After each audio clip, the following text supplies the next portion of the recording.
C last to last lecture में हमने दो न्यूमेरिकल्स देखे थे. I believe this was a question. Pentagon था ना, right? There was a pentagon, regular pentagon दिया था.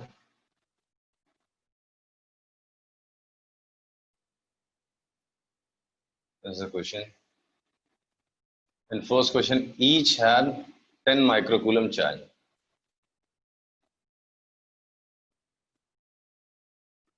And each side is of 10 centimeter. So,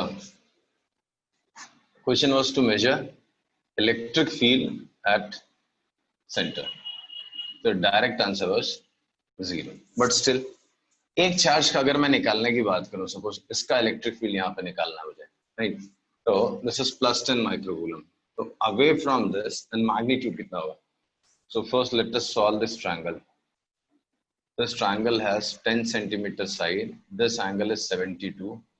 Half of it is 36. So this is 5 centimeter. And this is what I am looking for. Suppose distance R. So sine 36 degree is 5 by R. So R is 5 by sine 36 degree. So R का value 5 by sine 36 degree. So एक का electric field. Suppose this is E1. So electric field to one of them is 9 into 10 raised to k q, that is 10 raised to minus upon distance square. So 5 into 10 raised to minus 2 upon sine 36 degree whole square. So this comes to 9 upon 25 plus 10 raised to minus 4, 13 minus 10 raised to 8 sine square 36 degree. This is of one of them. Now, in this case, we have 5 such vectors, all making 72 degree with each other.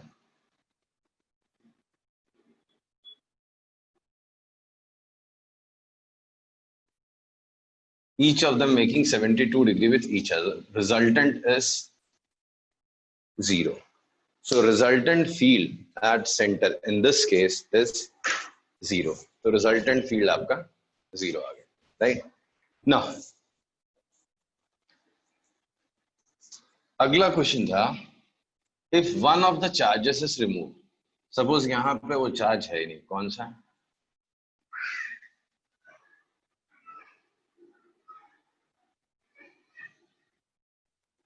This is free. This does not carry charge. Now what is direction of electric field at this point? तो इसके लिए मैंने आपको explanation दिया था. Suppose there are 5 numbers. This is sum of 4 and this is 5th number. Their sum is 0. This is 5th number and these are 4 numbers. These are 4 numbers and this is 5th number. Sum of all these 5 is 0. That means sum of these 4 should be negative of this one. जो पहले 4 number है उनका total 5th का equal and opposite in sign होना चाहिए, right? तो इन 4 का और इस पे अगर चार्ज होता था, दोनों का मिला के फील्ड 0 हो रहा है. मतलब इन 4 का जो फील्ड है वो अकेले के फील्ड के इक्वल एंड अपोजिट होना चाहिए. तो इस अकेले का फील्ड इधर होता था, तो इन चारों का फील्ड इधर आएगा और कितना होगा? उतना ही जितना E1 था. So in this case, field is same as this much towards this empty vertex. Suppose this is A, B, C, D, E. So E1 towards point E. E की तरफ हो. ठीक है. मैं जो फाइनल क्वेश्चन था वो मैंने थोड़ा सा और ट्विस्ट कर दिया था. अभी पांचों वर्टेक्स पे चार्ज है +10 +10 +10 +10 -10 माइक्रोकूलम.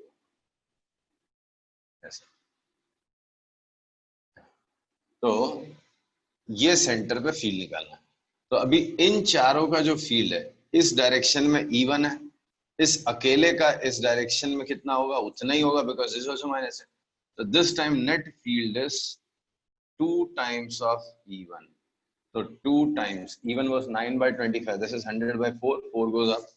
36 तो 0.36 10⁻⁸ sin square 36 डिग्री, तो 7.2 7% 36 का डबल 72, तो 7.2 into 10⁻⁷ sin square 36 degree. So that's answer. So net electric field is 7.2 into 10⁻⁷ sin square 36 degree Newton per coulomb or volt per meter. So this is electric field. ये एक question था. एक और question दिया था ना homework में, क्या था वो? One more question was given. Question दिया था और एक और क्वेश्चन दिया था कि दो एक ही था? सर यही दो थे, और आपने वो स्क्वायर वाला उससे पहले करवाया था जिसका. ओके ठीक है, तो ये हो गया. Now next is what? Electric field due to a dipole. तो पहले हम डाइपोल पढ़ रहे थे. इलेक्ट्रिक डाइपोल, इलेक्ट्रिक डाइपोल बड़ा इंपॉर्टेंट सा टॉपिक होता है इलेक्ट्रिक डाइपोल. सी, नेचर में कई बार ऐसा होता है कि two charges of equal magnitude but opposite nature, opposite sign are induced. जैसे अगर आप एक न्यूट्रल गैसियस एटम ले लो या कुछ भी, तो उसका न्यूक्लियस होगा, न्यूक्लियस पे पॉजिटिव चार्ज है समझो, ठीक है, और इसके सराउंडिंग में इलेक्ट्रॉन्स रिवॉल्व कर रहे हैं, राइट. तो इलेक्ट्रॉन्स का भी जो सेंटर है तो वो भी न्यूक्लियस पे है. सी, सिमेट्री है. ऐसा तो है नहीं एटम का इलेक्ट्रॉन इस कोने में बैठेगा और इधर खाली पड़ा रहेगा, ऐसा नहीं. तो ये इलेक्ट्रॉन क्या क्लाउड जैसा है, चारों तरफ घूम रहा है. तो all I can say is कि जो इलेक्ट्रॉन, जो नेगेटिव चार्ज है उसका सेंटर और पॉजिटिव चार्ज का सेंटर सेम होता है. बट अगर कुछ रीजन से यहाँ पे एक इलेक्ट्रिक फील्ड अगर सपोज लग जाए तो पॉजिटिव चार्ज इधर फोर्स एक्सपीरियंस करता है, नेगेटिव हो जाए, तो यही क्लाउड आपका कुछ ऐसा शिफ्ट सा हो जाता है, ऐसा हो जाता है. तो नेगेटिव चार्ज का सेंटर इधर चला जाता है, पॉजिटिव चार्ज का सेंटर इधर जाता है. तो ये जो चीज प्रोड्यूस हो गई इसको बोलते हैं डाइपोल. इसको हम लोग फिर से एक दूसरे टॉपिक में, लास्ट टॉपिक है इस चैप्टर का इलेक्ट्रोस्टैटिक्स का, उसमें डिस्कस करेंगे. बट फिलहाल के लिए बताने का कि डाइपोल नाम की एक चीज होती है. डाइपोल क्या होता है? मतलब अगर एक सिस्टम हो चार्जेस का which contains two charges of equal magnitude, इसका भी Q, इसका भी Q, but opposite sign. So this system is known as an electric dipole. So electric dipole is system of two charges equal in magnitude and opposite in nature. एक positive हो तो दूसरा negative हो. This is what we say is electric dipole. Right? Important topic होता है, तो इसको ध्यान से सुनो, बहुत कुछ है इसमें पढ़ने के लिए. ना इलेक्ट्रिक डाइपोल जैसे सिंगल चार्ज है, सिंगल चार्ज का जो फील्ड है आजू बाजू में, that is easy to understand, right. Electric field जो आजू बाजू में है तो that is easy to understand, right. अब अगर डाइपोल है तो उसका फील्ड मुझे स्टडी करना है. ये नेगेटिव है, ये पॉजिटिव, इसका फील्ड मुझे आजू बाजू में स्टडी करना है, ठीक है. तो इसका फील्ड मुझे समझने के लिए पहले मुझे इसकी स्ट्रेंथ को समझना पड़ेगा कि डाइपोल की स्ट्रेंथ कौन बताता है. तो हमारा एम है डाइपोल की स्ट्रेंथ समझना. स्ट्रेंथ ऑफ डाइपोल कौन डिसाइड करेगा? अगर नहीं वही समझना बेटा. तो मुझे इसके आजू बाजू यहां पे फील्ड कितना है वो समझने के लिए इस चीज की स्ट्रेंथ समझनी पहले. तो समझो ये इसका जो फील्ड है यहाँ पे इस डायरेक्शन में आएगा और इसका फील्ड इस डायरेक्शन में आएगा, राइट. इसमें कोई कंफ्यूजन है? नहीं. ये इस पॉइंट से पास में है तो इसका फील्ड ज्यादा होगा, इसका फील्ड जो होगा वो कम होगा. इसमें कोई डाउट नहीं. लेकिन अगर मैं क्या करूं, धीरे धीरे इनको पास में लेके जाऊं तो फील्ड के मैग्नीट्यूड से होते रहेंगे, तो इसका मैग्नीट्यूड कम होता जाएगा, इसका बड़ा होता जाएगा. अगर दोनों ही एक दूसरे के ऊपर में रख दूं तो दोनों का फील्ड इक्वल एंड अपोजिट हो जाएगा, तो नेट फील्ड तो जीरो ही हो गया ना. मतलब आप आजू बाजू में जो इसका इफेक्ट है वो समझने के लिए वो ज्यादा कब होगा, जब इनके बीच का सेपरेशन ज्यादा होगा, तो ये सेपरेशन मैटर करता है। इसको बोलते हैं length of an electric dipole. ये इसलिए मैं इतना जोर दे के बता रहा हूँ, कहीं वो लोग बताते नहीं है, बिकॉज बहुत बच्चे रोते रहते हैं कि डाइपोल मोमेंट क्या है, डाइपोल मोमेंट क्या है। तो वही डाइपोल मोमेंट मैं आपको समझाने की कोशिश कर रहा हूँ, ठीक है। तो पहले मैं आपको फील करा रहा हूँ कि स्ट्रेंथ ऑफ डाइपोल मतलब क्या। एक डाइपोल का जो सराउंडिंग रीजन में इलेक्ट्रिक फील्ड प्रोड्यूस होगा वो किन पे डिपेंड करेगा, वो समझना है मुझे। तो मैंने देखा यार, ये दो चार्जेस अगर वेल सेपरेटेड है तो यहाँ पे इसका फील्ड ज्यादा होगा, इसका दूर है तो कम होगा, अच्छा फील्ड बचेगा। अगर मैं पास ले आऊं तो इनका फील्ड ऑलमोस्ट इक्वल होने लगता है। अगर ऑलमोस्ट कोइंसाइड कर जाए ये दोनों चार्जेस तो ये जीरो हो जाता है, नहीं। तो इनके चार्जेस के सेपरेशन पे मैटर करता है, डिपेंड करता है कि आजू बाजू में फील्ड कैसा होगा। तो उस सेपरेशन को मैंने नाम दिया length of electric dipole. Now charge on one pole is Q, तो क्यू की स्ट्रेंथ पे ये फील्ड डिपेंड करेगा कि नहीं करेगा? नेचुरली करेगा भाई, K Q by R square single charge का होता ही है, तो क्यू पे तो डिपेंड करना ही है। Yes, sir. That means strength of electric dipole, which actually is reflection of what is the strength of electric field in the surrounding region. आजू बाजू में फील्ड का स्ट्रेंथ कितना आएगा वो समझ लो आपकी। मैं बोल रहा हूँ डाइपोल की स्ट्रेंथ, तो वो दो चीजों पे डिपेंड कर रही है। That depends on two factors, one is Q and length of electric dipole 2L. So depends on charge। बेटा ये आवाजें बंद कराओ ना यार, ये किससे आवाजें आ रही थी? Charge and length of electric dipole. Mic mute कर लो यार, जब तक नहीं डाउट आया ना मत अनम्यूट करो। पता नहीं अजीब अजीब से किसके किसके घर से आवाजें आती रहती है। माइक म्यूट कर लो sir.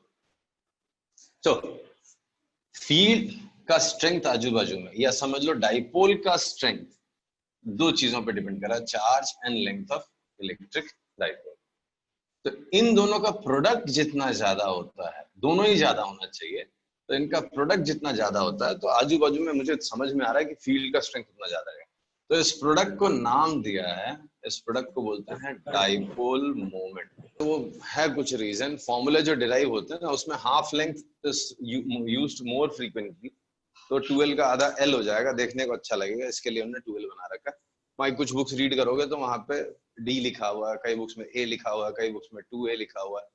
It can be anything, but notation जो जनरल फॉर्मूला डिराइव होता है वो 2L लेके डिराइव करते हैं, सो इजी हो जाता है बात। So this quantity, this product was named as dipole moment. Dipole moment of an electric dipole. ये आपको मैग्नेटिक डाइपोल में भी मिलेगा। ये वर्ड देख के ही लोग घबरा जाते हैं कि डाइपोल मोमेंट क्या है। स्टूडेंट्स को स्टार्टिंग में बड़ा कंफ्यूजिंग लगता है कि व्हाट इज डाइपोल मोमेंट। तो डाइपोल मोमेंट बेसिकली आपको डाइपोल का जो इफेक्ट है आजू बाजू में वो बताएगा। डाइपोल मोमेंट ज्यादा होना मतलब स्ट्रॉन्ग डाइपोल होना, मतलब आजू बाजू में फील्ड स्ट्रॉन्ग बनाएगा। एंड अगर वीक डाइपोल है, मतलब डाइपोल मोमेंट कम है मतलब वीक डाइपोल है, आजू बाजू में जो इफेक्ट होगा उसका फील्ड जो प्रोड्यूस होगा वो कम आएगा। That's it. So dipole moment of an electric dipole is represent physical significances, represents strength of dipole, strength of dipole slash strength of field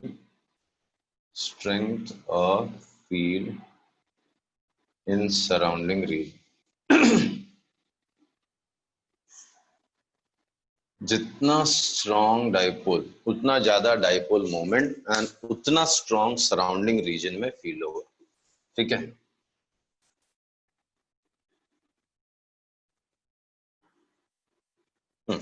ये हो गया। डाइपोल समझा रहा था। तो dipole moment of an electric dipole represent strength of dipole, मतलब क्या basically strength of field in surrounding reason. ये जितना ज्यादा होगा डाइपोल मोमेंट उतना ज्यादा होगा। एंड डाइपोल मोमेंट मेजर कैसे करते हैं? P is Q into 2L, because हमने देखा था चार्ज ज्यादा होगा तो भी फील्ड ज्यादा होगा एंड 2L ज्यादा होगा तो भी फील्ड ज्यादा होगा। तो ये है मेजर ऑफ डाइपोल मोमेंट। अगर एसआई यूनिट की बात करूं मैं, SI unit of dipole moment is coulomb metre. This is measured in coulomb and this measured in metre, coulomb metre. ना it's a vector quantity, vector quantity, right? So dipole moment is a vector quantity. Dipole moment is a vector quantity, and its direction, dipole is a vector quantity, and its direction is same as that of length of electric dipole. Electric dipole का जो length होता है ना, उसको vector quantity बोला गया है। That is from negative charge to positive charge, from negative charge to positive charge. ये डायरेक्शन होता है किसका? लेंथ ऑफ इलेक्ट्रिक डाइपोल का भी वही डायरेक्शन होता है एंड डाइपोल मोमेंट का भी वही डायरेक्शन है। Direction of both of them is same. क्या डायरेक्शन है? From negative charge to positive charge. This is minus q and this is plus q, right? So ये डायरेक्शन है इलेक्ट्रिक डाइपोल का जो लेंथ है उसका, और यही डायरेक्शन है डाइपोल मोमेंट का। तो in vector form we write p vector is q into 2l vector. This is dipole moment. तो डाइपोल मोमेंट आपको बहुत अच्छे से समझना है क्या होता है। पहले तो डाइपोल ही आप समझ लो क्या है। डाइपोल इज व्हाट, अभी वापस है। सॉरी, डाइपोल क्या होता है? System of two charges equal in magnitude and opposite in nature. पहली चीज क्या है? डाइपोल मोमेंट क्या होता है? तो डाइपोल मोमेंट बेसिकली आपको डाइपोल की स्ट्रेंथ बताता है, राइट? तो स्ट्रेंथ क्यों, किस पे डिपेंड करती है? चार्ज